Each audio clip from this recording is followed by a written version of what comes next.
Welcome to Real Estate Investing Abundance, the show for busy, fulfilled professionals like you to learn how to develop financial independence built on solid, passive real estate investments.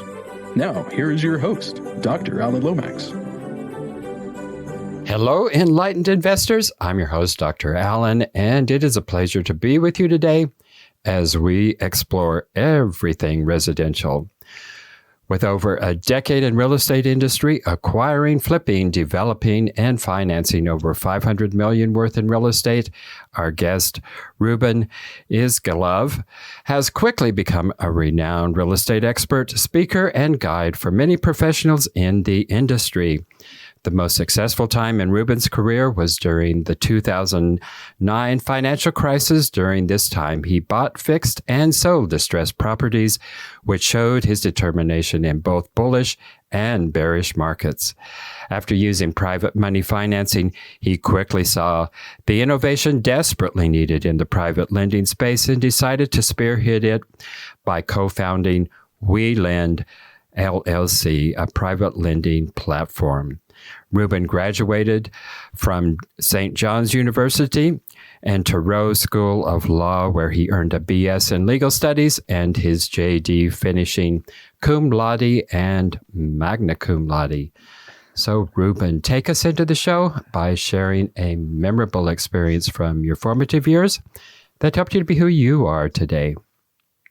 So sometimes, I have to pinch myself to make sure that you're talking about, me here. And clearly it is the case, but it's a pleasure to be on the show. And I really appreciate you taking the time to interview me. Look, my family and I, we immigrated to the US probably in the 90s. I was right around 6 years old, entered the Department of Education school system, thankfully, that kind of shaped me in many forms, but really taught me how to make sure that I always assimilate and know where I'm at and what I'm doing and where I'm going.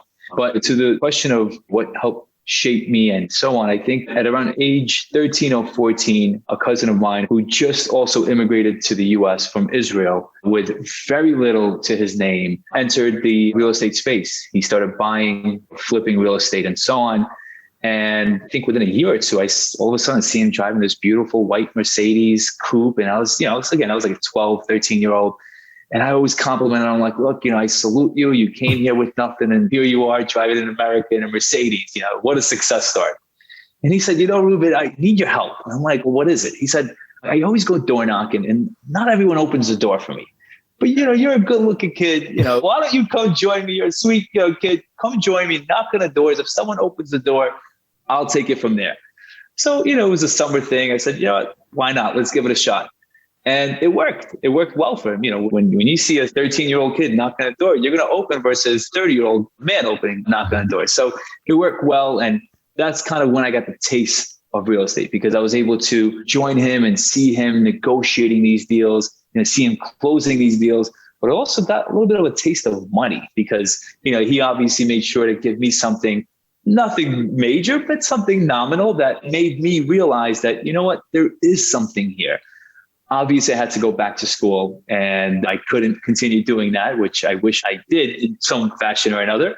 But it gave me the introduction that I needed to the space. Fast forward a little bit, my brother really started buying real estate in Florida. That was around 18 years old, while I was actually a loan originator at a mortgage brokerage at that time.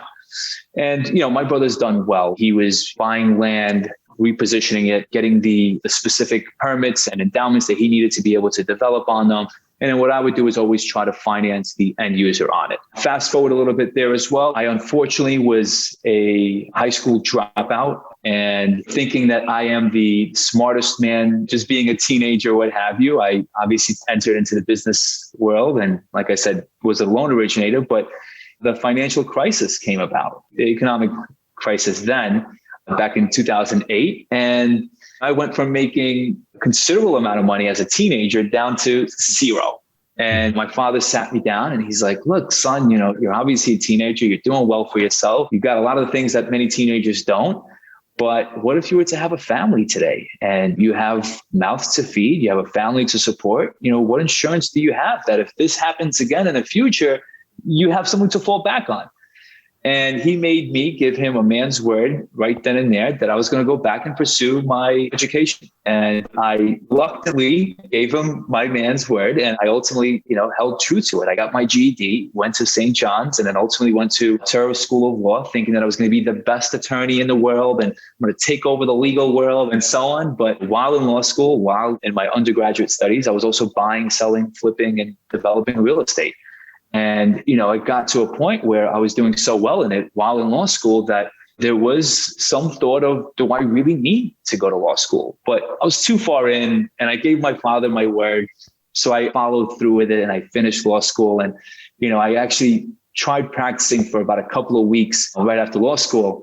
And, I was working for a friend of mine who was also my attorney on my own real estate transactions. And, I was analyzing and reading through these contracts for investors buying properties. And I quickly realized that I'm actually not even analyzing the contract. I'm on Zillow and Google and looking at these properties that they're buying and saying, oh, that's a good buy, and so on and so on. And quickly realized, I'm not an attorney. I'm more of an investor and an entrepreneur.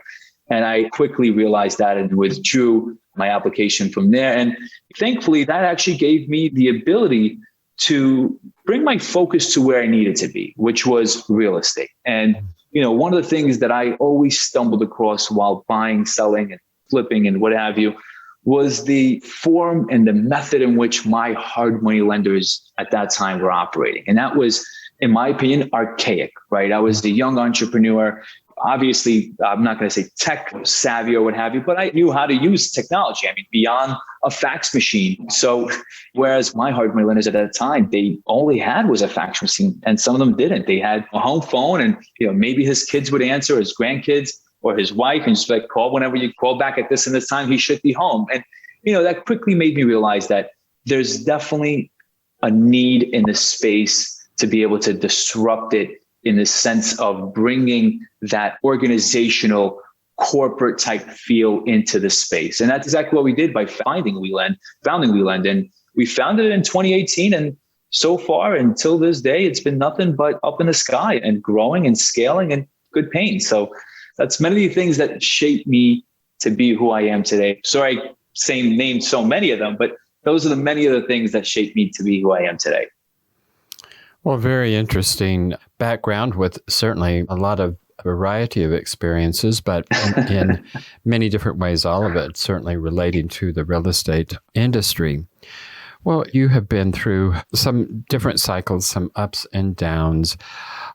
So you went through the 2009 and you actually used that downturn actually to your advantage by going into the distressed property market, which there were a lot of distressed homes at that point in time. Plenty, absolutely. And things have changed. And so how have you changed your investment model in conjunction with distressed as opposed to getting into this seller's market that we're in? So today, our key focus is on private lending. Is on WeLend, and one of the things that we recognize is that we're either private lenders or we're private investors. So we never want to be in a position where we're at the auction house, the foreclosure auction house, or we're bidding on a property that the same property that our borrower might be bidding on. We never want to be in a position where we are competing with our borrowers. So as a result, as of 2018, I want to say we may have bought a small handful of properties only because we feel that it's important to know who you are and never be able to step on the toes of your clients, your borrower base.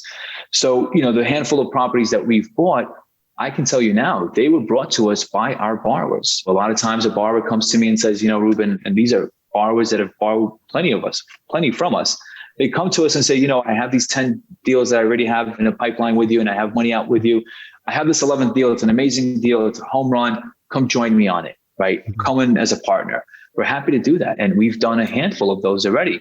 Or it could be that a borrower comes to me and says, Ruben, why don't you take on this deal? I can't afford it anymore. I don't want to be bogged down with it anymore. I'm too busy or what have you. And that's something that we're always happy to take a look at. But I want to say there's been probably less than 8 transactions that we've done on the investment side, only because our clear focus is WeLend and never being able to compete or having to compete with any of our borrowers or clients. We'll be right back after a brief announcement. Are you a busy professional, passionate about the work of your calling, yet realize that even though you love what you are doing, you're exchanging your time for money? You know that if you were to lose the ability to exchange time for money, your financial well-being will be in jeopardy. If you can relate, I have great news.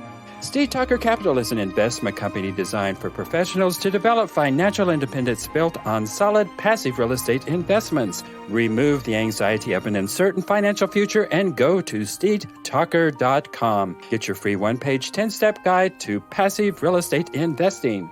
Okay. Well, that is interesting.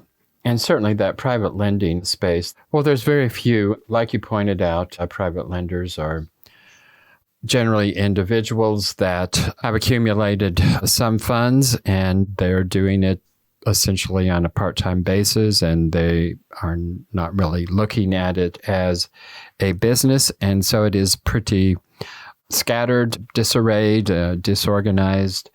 And from an investor point of view, that is the kind of thing that can make an investor actually crazy. So you have put in place... I agree with you.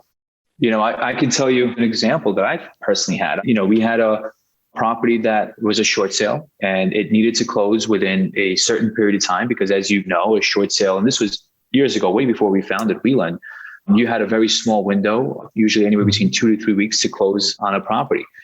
And my private hard money, and he wasn't even a private lender, he was a hard money lender.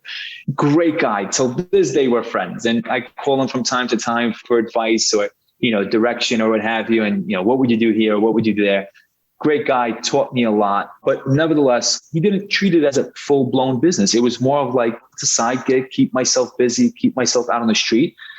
But it brought a lot of hurdles to me because sometimes I would call him and he was a one-man shop, right? It was him and his outside counsel that would close the deals. And he might literally be somewhere in the middle of the world, vacationing, no service or what have you. And he would be out for 2 to 3 weeks at a time. And I actually had a scenario where I had to reach out to multiple hard money lenders at the time to see if they would be able to finance a deal for me because he was away. And again, it's because he wasn't treating it as a business. And that was another reason why we saw the opportunity, we saw the gaps, and we decided to bridge those gaps and be able to find WeLend and found WeLend and be able to grow it and scale it in the way in which we did by treating it as a full-blown business and corporation.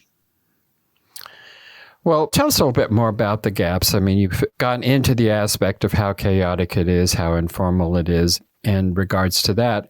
But I'm sure that in establishing your lending business as a business, you have filled in even more gaps than just those informal kind of gaps there. So talk to us about those other gaps, which even though all of that disorganization and informality can drive an investor crazy, there's much more to getting that money to the closing table that private investor is not particularly good at. So talk to us about those other things. Yeah, look, there's a number of ways that you can get financing on a deal, right? And that is to go out there and raise equity through real estate investors. It could also be through traditional means by going to a conventional lender like Wells Fargo, Bank of America, or what have you, or it's to go through a private lender like ourselves. Now, if you have the ability to raise equity and you are willing to forego considerable amount of your net profits, then yeah, I think that's always a good option. I don't recommend it because at the end of the day, you have to split the profits. If you now have the ability to go out and get financing through a conventional lender, you should definitely do that. I always tell my borrowers that, but a lot of times it could be that the borrower is not financeable through a conventional lender, or it could be that the asset itself, the property they're financing, no conventional lender would ever touch it. For example, some of our borrowers today, the hurdle that they face is that they're full-time real estate investors. And as a real estate investor, you might not have the same income as a W-2 employee does that is clean cut. So as a result, when you go to a conventional lender, they want to see your tax returns. They want to see your bank statements. They want to see your W-2s, and they want to see that you are a secure investment. In addition to that, they also want to see the asset as far as making sure that the asset is a secured investment. A lot of our borrowers, they don't fit that mold. Neither does their asset, because there are properties where we funded that didn't have a roof on top, right? That had squatters in it that were inaccessible because of that. They just had a number of liens and issues and violations that a conventional lender would not touch. So to your point, as far as gaps, those are the gaps that we are filling and bridging today by giving the borrower, the client, the options of private financing to be able to bridge the gaps that they need. But aside from all of that, it's also timing. To go through a conventional lender or to raise capital through investors can take a considerable amount of time, whereas the financing on our end, it kicks in probably within 5 to 7 business days. And sometimes we could even do it sooner. I've had a closing one time within 36 hours of notice. But again, it's for a returning borrower. We have a lot of their information. They've done a bunch of deals with us. So there's a lot of comfortability there.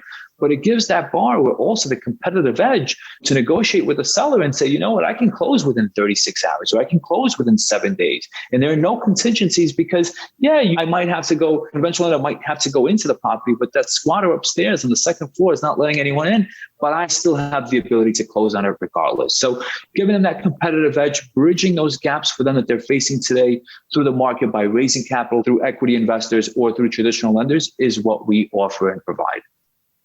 Well, do you lend outside of the New York City area? What are your limitations there geographically? Yeah, we lend nationwide. Predominantly, we're in the New York, New Jersey, and the Eastern Corridor. But I know you're also in North Carolina. We just funded recently a loan in North Carolina.